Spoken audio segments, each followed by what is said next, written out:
There are rock anthems that make you feel good to sing along to. And there are rock songs that hit you on a deep level because of how the lyrics strike a chord within you. Something is being sung about that resonates with you and your own personal experience. And then there's a rock anthem that checks off on both of these boxes. A song that is so perfectly crafted, so satisfying to hear and sing along to, and somehow takes a snapshot of the moment when you figure out that your parents are just regular people too. Only one song like that in all of rock and roll. Surrender by Cheap Trick. Did Rick Nielsen know that he was writing such a monumental song when he wrote it, well before their days of being signed to a record label and becoming bona fide rock stars? It would have been hard to imagine back in those days with the band rehearsing in the basement of his dad's music shop on 7th Street in Rockford, Illinois, a town that at the time was so relatively unknown that it was just easier for the press to say they were from Chicago, about an hour and a half away. But Rockford is indeed the hometown of one of the greatest and most inventive rock bands ever. Guitarist Rick Nielsen, creator of the five-necked guitar, bassist Tom Peterson, who came up with the design for his 12-string custom bass, the first of its kind, and drummer Bunny Carlos, all hail from Rockford. And frontman Robin Zander grew up just a stone's throw away in Loves Park. That classic lineup solidified when Zander joined the rest of the band by invitation in 1974. And the name Cheap Trick came from Tom Peterson, who commented after seeing a Slade concert in the early 70s that they would use every cheap trick in the book as part of their act. The influence of the Beatles is so evident in the powerful pop sensibility that fuels all of their songs, but they were also a hell of a garage band, especially early on. They had an appreciation for the spectacle of the Sex Pistols, who shook up the music scene worldwide with their controversial debut in 1977, and Cheap Trick had a kind of midwestern affability that drew fans to them locally. If you're of a certain age, you might have seen them as the world's best bar band, playing in clubs around the Midwest. One thing that all Cheap Trick fans know and appreciate is that they have a distinct sense of humor. It's in their songs and in their style. Look at the band themselves, for instance, on the album artwork for Heaven Tonight, their third album released in 1978, for which Surrender serves as the album opener. On the cover, you have two of the prettiest boys ever to be in a band. Robin Zander, blonde, dressed in all white, and Tom Peterson, also savagely handsome, and at least on this album cover, both with a head full of ridiculously good hair. Flip the album over, and you see Rick Nielsen, wide-eyed with his signature ball cap and the brim flipped up, brushing his teeth in a mirror while wearing a Cheap Trick jacket, joined by the slightly professorish-looking, slightly rotund, Fu Manchu mustachioed, glasses-wearing, pin-striped jacket-wearing Bunny Carlos, working on straightening his tie in the mirror. The beauty boys on the front and the oddball characters on the back formed a most unique union, and an alchemy occurred when you got a load of them. You were in the presence of a band. You kind of loved them at first sight. That's before you even dropped the needle on the record. Cheap Trick had a style that was completely their own, and still is to this day. And it wasn't all flash. Every person in this band was serious about the music and took the craft of making the songs very seriously, even when they were unknowingly laying the groundwork for the punk rock bands that worshipped them afterward, like Green Day, with their incomparable sense of humor. Cheap Trick were very good, and they were very fun. The story of how they came to be worldwide rock stars is as unusual as the individuals that make up the classic lineup. After gigging around the Midwest, playing everything from bars to bowling alleys, they were signed to Epic Records in 1976 and released their self-titled debut early the next year. It was loved by the critics, but it didn't chart. They released their second album, In Color, later that year in 1977, and while excellent and also beloved by critics, it too failed to chart. They toured with Kiss, The Kinks, and Queen as openers, but were not finding footing on the strength of their own album sales. But then, a strange thing happened. When they toured Japan for the first time in 1978, after In Color was released, they found themselves with a downright rabid fan base there, almost like Beatlemania. The Japanese fans simply could not get enough of these four musicians from Rockford, and the well-defined, almost cartoon-like characters that each one played in the band. That, and the songs. Again, the songs were freaking great, and the band absolutely tore it up live. So, they recorded 2 concerts on that tour from the Budokan in Tokyo, a venue originally built for judo competitions in the 1964 Olympics. A selection of those performances was compiled for what was intended to be a Japan-only release as a gift for their fans there. Cheap Trick, live at Budokan. Shortly after that, the band released Heaven Tonight in May of 1978, and Surrender was their first single to finally go into the charts. It peaked at number 62 in the U.S. Now, after that little bit of success, the demand for Cheap Trick's Budokan album grew from fans who wanted it in the States so much that Epic Records put it out in the U.S. in 1979. And it absolutely blew up, going triple platinum here, and making them international superstars. What a trip. So, this band from Rockford cut a path to rock stardom that they simply could not have seen coming. Just imagine if they'd never recorded those shows in Tokyo. But rock and roll is a winding road. And sometimes you never know what's coming around the bend until you've arrived there. And it's also fair to note, you know a band can really play when the album that sells 3 million copies out of the gate is a live album. And back to what I was getting at before. Rick Nielsen likewise couldn't have known that he would write a song that Rolling Stone magazine would call the ultimate 70s teen anthem and list it in their 500 greatest songs of all time when he was working it out in his dad's basement. He said that when he wrote Surrender, he had to try to get back into the headspace of a 14-year-old. Somehow, he and the band were able to cobble together a song that was reminiscent of The Who's My Generation, with the jangle of the Yardbirds and a foreshadowing of the new wave sound. Musically, so satisfying, and lyrically brilliant. Surrender starts like this. Mother told me, yes, she told me, I'd meet girls like you. She also told me, stay away, you never know what you'll catch. I think it's interesting that the song starts off with a word of caution from the narrator's mother against girls who could presumably be spreaders of some unspeakable disease, but that the narrator is saying it to the girl he's being cautioned about. It's almost like in those lines you get the idea that this narrator isn't going to really be influenced by his mother's advice right from the start of the song. Now, put these lines in the capable hands of Robin Zander singing them, the impossibly pretty frontman who got the nickname the Man of 1,000 Voices because he sings so well and is so freakishly good at it, and you're already swooning from the first verse.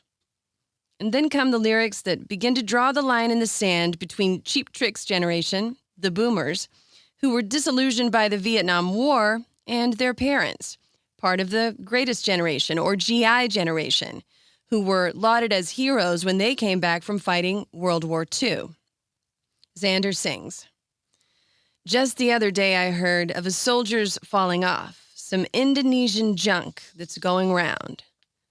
So many Vietnam vets returned home mentally broken and addicted to drugs, heroin or junk, that it became a national shame. Now, while a good, sensible GI Generation Midwestern mother probably wouldn't know the slang term for heroin, she would feasibly be afraid for her son, part of a generation caught up in this cultural shift. And how that shift in worldview would make the younger generation ultimately question their elders, look at them all together a bit differently as the lines in the chorus come on. Mommy's all right. Daddy's all right. They just seem a little weird. Surrender. Surrender, but don't give yourself away. The boomer generation were indeed not about to go headlong into anything without questioning it first. And while not being hateful about it to their elders, They would formulate their own lives as they saw fit. And on to the next verse. Father says, your mother's right. She's really up on things. Before we married, Mommy served in the WACs in the Philippines. Now, I had heard the WACs recruited old maids for the war, but Mommy isn't one of those. I've known her all these years. WACs stands for Women's Army Corps, and it was created during World War II to make way for women to serve in the Army in non-combat positions to help the war effort. It was the first time that a female could serve, other than as a nurse, and they held positions in every theater of war, as switchboard operators, mechanics, and other such duties. The WACs ceased as its own branch in 1978 when female units were merged with male units. Often, WACs were derided as old maids who couldn't or wouldn't find a husband, thus joining the armed services, instead of being heralded as the skilled patriots that they actually were. And that's a fact that's touched on in these lines. The narrator in the song is surprised to hear that his mother was a member of the WACs, which opens the door to what else he may not know about his parents. And the chorus repeats here. Mommy's all right. Daddy's all right. It just seemed a little weird. Surrender, surrender, but don't give yourself away.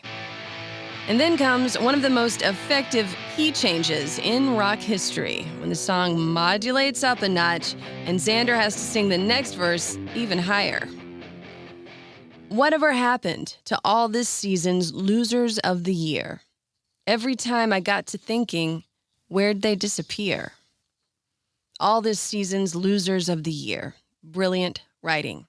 In America, we build people up and take them down just as quickly. A phenomenon that really started after the Vietnam War, when Americans became just a little less convinced about accepting the shiny brightness of our quote-unquote heroes.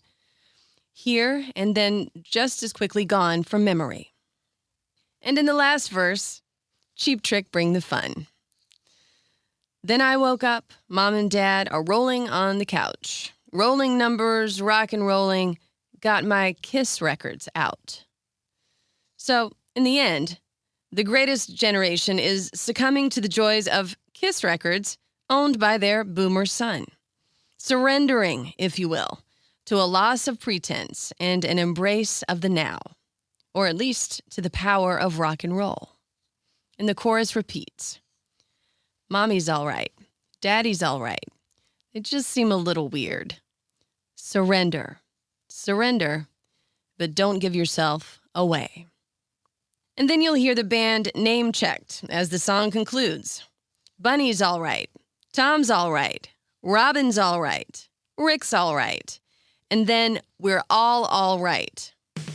Rick Nielsen has said that extends to the band's audience, and that he realized it was inclusive of his entire generation, that they had survived the 60s and Vietnam and Nixon and were still here playing music and having fun. He also said that when you get 50 or 60,000 people screaming, we're all right in unison, it's a pretty positive affirmation.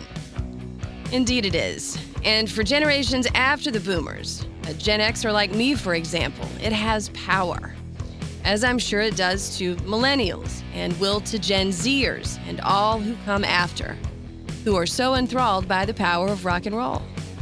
Every generation goes through its own cultural or societal madness, and every generation will need songs like this to power through them. When the song was referred to in the film Fast Times at Ridgemont High, itself an unparalleled romp through the ups and downs of teendom, the character Mike Damone says to the girl he's trying to convince to buy a ticket to a Cheap Trick concert, "Did you forget the magnetism of Robin Zander or the charisma of Rick Nielsen?" I'll add to that the true invention of Tom Peterson and the flavor-rich style of Bun E. Carlos, the classic lineup of Cheap Trick that was finally inducted into the Rock and Roll Hall of Fame after much petitioning by fans in 2016. Bunny Carlos left the band as a touring member in 2010, and a bizarre lawsuit over the matter of Carlos's membership in the band has since been settled, with Carlos remaining a member of Cheap Trick, though not a performing or recording member. Nielsen's son, Dax, is the tour drummer. Carlos has since been the drummer for Tinted Windows, a supergroup fronted by another pretty boy, Taylor Hanson of the band Hanson, which also included the wildly talented Adam Schlesinger, formerly of Fountains of Wayne, who died in 2020 from COVID-19 complications. Tom Peterson left Cheap Trick in 1980 to record an album with his then wife and to do some other projects, but he came back in 1987 and has been with the band ever since. Both he and Nielsen continued to work with evolving guitars and basses with companies ranging from Hamer, who constructed their inventions in the beginning, to Gretsch and Fender, and more. Robin Zander has been with Cheap Trick all through the years, like Nielsen, and his singing style has influenced everyone, from Def Leppard to the aforementioned Green Day, The Replacements, Pearl Jam, and Nirvana. Kurt Cobain referenced his band as a 90s version of Cheap Trick. And Cheap Trick released their 20th album, In Another World, in 2021, complete with the checkerboard artwork on the cover that has been part of their aesthetic since the early days. It made history for the band when it entered the Billboard Rock Chart at #1, the highest first-week placement in Cheap Trick's long career. And it's absolutely perfect that in 2007, the state of Illinois named April 1st, April Fool's Day, Cheap Trick Day in the state. It could be none more fitting that a band that rose to stardom and raised our spirits with their incredible songs and live shows be anointed on a day that speaks to their wonderful sense of humor as well. Cheap Trick have contributed so much to rock and roll and to us fans over the years. I encourage you to go and listen to Surrender. Crank it up. And when it gets to the "we're all right" part, throw your fist up in the air and feel it, just like Cheap Trick meant it to be all those years ago. And know that by doing so, you're a part of the power of rock and roll. And sometimes that's just exactly what you need. I'm Janda, and this has been Behind the Song. Special thanks to Christian Lane for the music you hear on this podcast. Subscribe on Spotify, Apple Podcasts, Google Podcasts, or Podcast One, or stream for free at WDRB.com Behind the Song or on the Drive app. Subscribe to the Behind the Song podcast on YouTube and watch the video episodes. Follow me on Facebook and Instagram at Janda Lane Radio and on Twitter and TikTok at Janda Lane. On the way, episodes about lyrics from Blind Faith and more classic rock and roll. If you have a song that you'd like to hear more about in an upcoming episode, just drop me a note in the comments and let me know. And thanks for being a part of Behind the Song.